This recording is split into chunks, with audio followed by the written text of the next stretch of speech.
اللہ کی رضا کس میں ہے؟ اللہ کی رضا دین کے اندر ہے۔ اللہ کی رضا دین پر چلنے میں ہے، اور دین پر چلنا، عبادت گزار بننا کیا قربانی مانگتا ہے؟ اگر قربان کرنا پڑے تو میری ہر چیز قربانی کے لیے تیار ہے۔ وہ میرا مال کیوں نہ ہو، وہ میری جان کیوں نہ ہو، وہ میری اولاد کیوں نہ ہو، اللہ کی رضا کے راہ میں رکاوٹ ہر چیز قربان ہے۔ اسی لیے حج ہے، جب حاجی جاتا ہے کیا کرتا ہے؟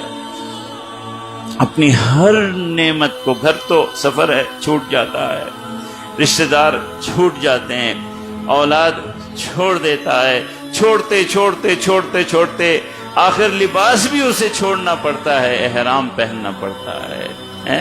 پھر مکہ میں وہ ساری عمارتیں بھی چھوڑنی پڑتی ہیں، ہوٹل بھی چھوڑنے پڑتے ہیں، آخر جا کے خیموں میں ٹھہرتا ہے، اور پھر ایک رات آتی ہے کہ وہ خیمے بھی چھوڑنے پڑتے ہیں۔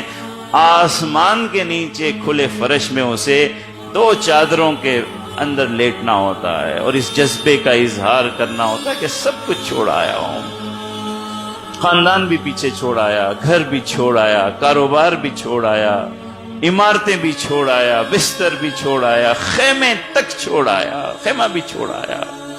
آج مزدلفہ کی رات ہے، آسمان کے نیچے اس فرش پہ ان 2 چادروں کے ساتھ ہوں، اگر تیری رضا اسی میں ہے تو مجھے یہی حال قبول ہے، لیکن تیری رضا مجھ سے چھوٹنے نہ پائے۔